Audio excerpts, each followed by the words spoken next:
everyone, and welcome to the current installment of Sippin' with Steven. This just keeps getting better and better with each month as we do this. Today, I have the privilege of having Jim Gerhardt, who is the general manager and chef of the Pendennis Club, Vickie Glisson, who is a board member here at the Frazier Museum and a member at the Pendennis Club, and Steve Mattingly, who is the chief bartender at the Pendennis Club. What's the common denominator here? I would say it's the Pendennis Club and bourbon. And what we are going to go do today is combine the lore and the history of the invention of the old fashioned with the Pendennis Club and how it came about. So I brought in two experts that are going to tell the story, and then I have my new friend Steve that will make the recipe of the old fashioned as it was created back at the turn of the 20th century. So without further ado, Vickie and Jim, would you all care to give the Sippin' with Steven audience an overview of the old fashioned and how it intertwines with the Pendennis Club? Sure. Well, first off, I'd like to say that, with the bourbon industry, it's always fun to talk about that because it's an ever-evolving story. Yes. So with the Pendennis Club, there is a special association with the old fashioned. It goes back to the Pepper Distillery, which is now, I believe, Woodford. That's right. Yeah. Yeah, and I've heard a couple of stories. Maybe we can swap stories. So why don't you go first? Sure. Well, first of all, I think maybe it might be helpful just to think about the concept of a cocktail. Mm-hmm. And I think there's still, controversy about what is a cocktail and when did it begin. We know that it's probably been around for several centuries. Mm-hmm. Probably the cocktail got refined in Europe.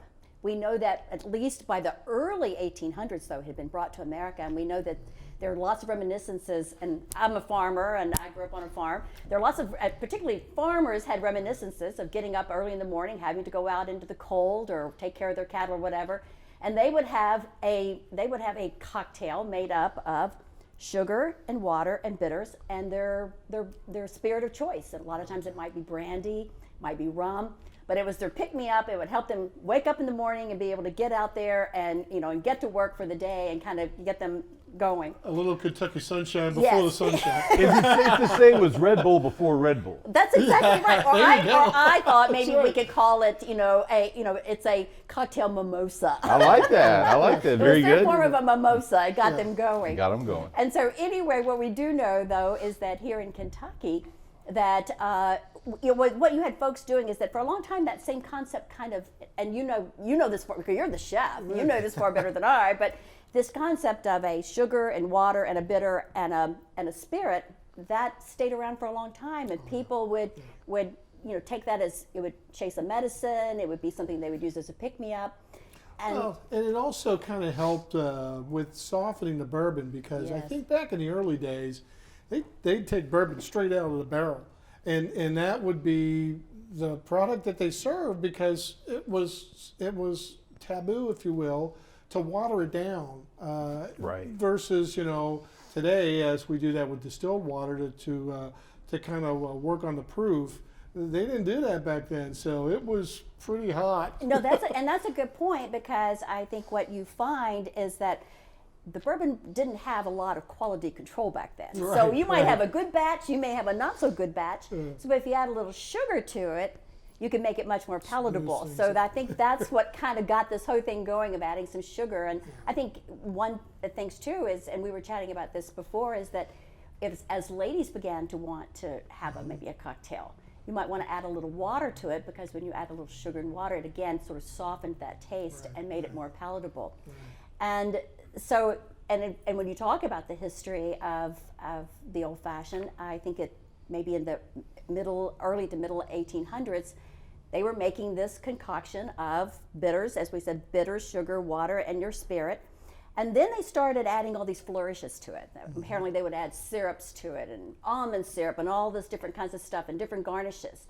And then folks started saying, by the 1870s or 80s or so, they'd say, gee, would you make me a cocktail the old-fashioned way? Right, the old-fashioned way, meaning go back to the basics without all those garnishes and stuff. Right. And so you have that concept, and then you have James Pepper, who was a member at the Pendennis. He recognizes the value of the old-fashioned way, and he actually takes that recipe and takes it to New York to the Waldorf Astoria. And he introduces that drink to the bartender there, That's exactly who right. brought some friends in and said, "You guys got to try this." And all of a sudden, off to the races. The rest is kind of history there. It really. I mean, took he off. was apparently a very flamboyant entrepreneur that was so smart about the way, how he got this thing going. So it left the Pendennis, where they were apparently using this very basic recipe, which was the old-fashioned way of, and then calling it, easily enough, the old-fashioned. So now you have a cocktail named the old-fashioned to reflect the old-fashioned way. And Pepper then takes it and takes it to New York, and it becomes... Takes it nationwide. That's Yeah, right. worldwide, And then you've got guess. all these cocktail books that ensue after that, where you've got Tom Bullock's book, you've got all these different folks that start writing about it, and they put an old-fashioned, and most of them, you make them the old-fashioned just like they did the old-fashioned way. Right. But you might want to talk a little bit about the old-fashioned today at the Pendennis, which I think is fabulous. Which will be a nice tie-in with what Steve yeah. does, Yeah. because there are so many iterations of that cocktail.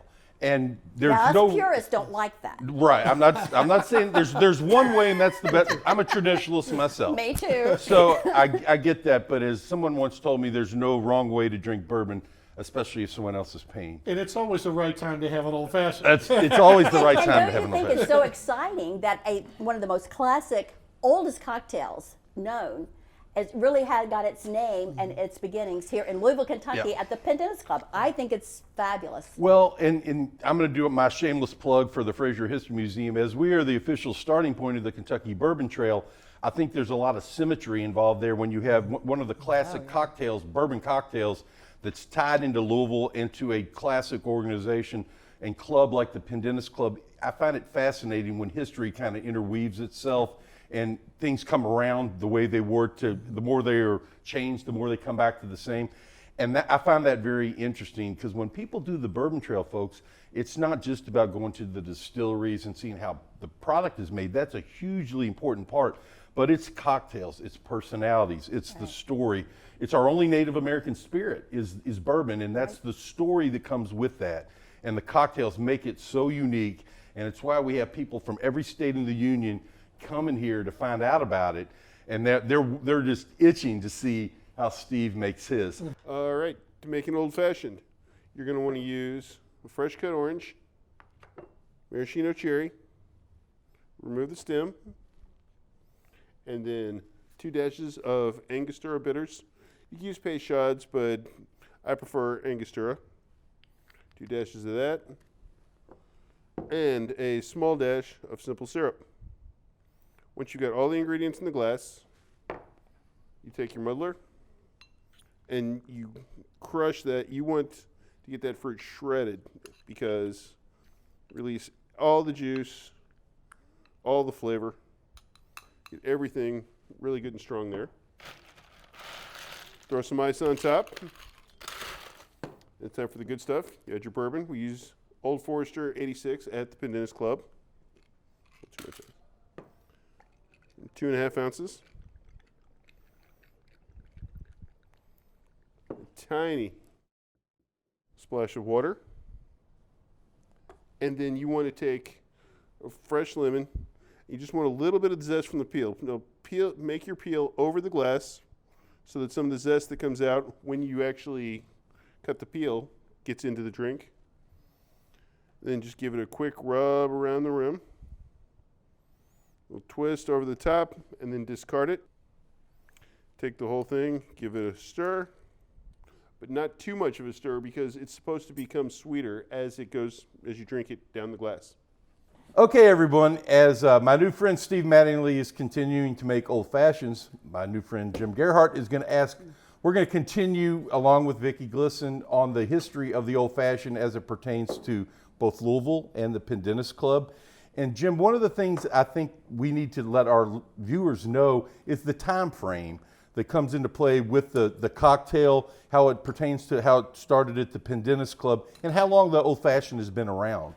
Yeah, and it's a question that goes back and forth. It happens quite a bit, and I know that James Pepper was working on this back in the mid 1800s, or later 1800s. But I don't know, Steve. It's 1881 is the start of the old the Pendennis Club, and the old fashioned came shortly after that, where we went to New York. Is that the timeline that you got? That's correct. It was 1881. 1881, yeah. Yeah, so it's sometime in the 1880s. Now that was the official clubhouse. The clubhouse started a little bit before then, and James Pepper was a member of that as well. So, you know, that's kind of the timeline that we're looking at. Well, doing a little bit of research myself, I've read that at that point in time when the Pendennis Club first started, they weren't archiving things.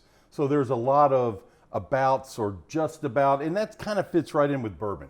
Because nobody really, and actually it makes the story better if we want to be honest with it. I mean, because history's not all about facts, it's about the story, just like bourbon is. So here's the cocktail for you, Jim. And I tell you, it looks fabulous. If you're making them, you make one more.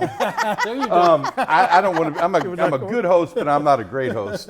But I think it's very exciting when you think about that the Pendennis started in 1881, sometime in the 1880s, that the old-fashioned was created and taken then to the Waldorf Astoria. It means that it's like we're looking at a 140-year anniversary this year of the start of the Pendennis, and that time frame when the cocktail started here in Louisville. I mean, it's got a long history. I think that's really exciting. Well, you know, when you look at things in the history of all this, back then, even in the 1880s, Kentucky was coming out of being the Wild West. You know, we've gotten farther in our country going west.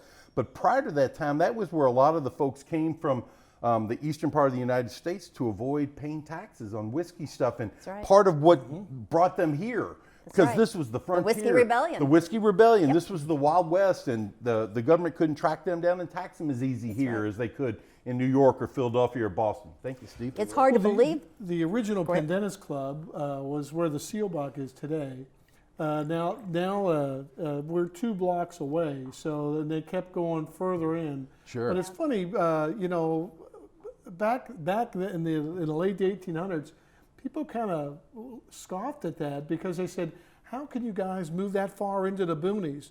But it's all perspective, right? It's all perspective. Well, no, and that. And did you know that where they originally put the Pendennis Club in 1883, because they started it in 1881, had their first clubhouse in 1883 where the Seelbach is, that was the home of the Belknap, of the founder of Belknap Hardware. That was Burke a Pendennis member. Yes, yes. a Pendennis member. And then they moved 1 block down. It all ties in, and that is someone who works at the History Museum, who also is involved with bourbon. I sometimes have to pinch myself because this is the coolest thing you could ever do. And when people walk in the doors, you get to tell them these stories, which are so cool. And I get to have folks that bring perspectives and stories to the show and kind of lift up the credibility and the sophistication a little bit. Well, I think one of the exciting things too is that I don't think a lot of Louisvillians realize the importance of the folks that came to Louisville and that came to the Pendennis. You had like 4 presidents. You had Chester Arthur, who was here, and he was president at the time. He came to Louisville, the club Southern first Exposition? for the Southern Exposition, and then he came over to the Pendennis at the same time. The Southern Exposition is a whole That's a whole different show. Wonderful thing about how progressive Louisville was. But then you had Teddy Roosevelt, you had Woodrow Wilson. You know, you had all of these very. Taft was here, so you had at least 4 presidents that have visited, including what I think is very exciting is that the beginnings of our Olmsted Parks started at the Pendennis. Frederick Law Olmsted met with Andrew Cowan and a whole host of citizens from this city about how to start the Olmsted Parks, and it began at the Pendennis Club. Well, there's been so many wonderful things that had its beginnings. That is fabulous. And in the course of that little explanation right there, Vickie, there are 3 things that we have exhibited at the Frazier. The James Pepper still that we have in the spirit of Kentucky. We had the Olmsted Parks exhibit that has since gone, but that was a fantastic exhibit that was here. And you know, there's just so many things that tie back into bourbon and tie into what we're doing from a people standpoint. So the next thing that I want to do is just kind of wrap it up. I think we all need to have a taste of our cocktail, critique Steve, and have a little a toast to the Pendennis Club, to the Frazier, and then I will also give a little. Before we do that, let me say, I'm wearing this Call Me Old Fashioned T-shirt, which is one of the fine things that we have for sale at the Frazier gift shop, and along with 95 bourbons and all kinds of T-shirts and accoutrements for bourbon. So I would encourage anyone who's going out on the bourbon trail or that's coming downtown to stop in our museum after you go through, just stop in the store, I should say, after you go through the museum. And I would defy you to find a better gift shop that is in the city of Louisville for local things. So with that being said, let's lift our glasses and have a toast to the Pendennis Club. Cheers. And cheers. Thank you all for being guests on Sippin' with Stephen. Let's give it a taste and see how it tastes. We critique here. I've had one or two of Steven's cocktails. Let's see how this one. I have to say I have two, and I'm looking forward. Well, I give it my signature. It's good. And I would another 140 years. to another That's right. 140 years, and we'll go from there. Come see us at the Frazier. Come learn about the Pendennis Club. Come learn about the Bourbon Trail. Thanks to Chef Gerhardt. Thank you to Vickie Glisson, and thank you to Steve Mattingly for his talents. You guys are the best. I appreciate all of you all. Have a great day. Thank you very Thank you. much. Thanks Come for on asking down. us. Thank you.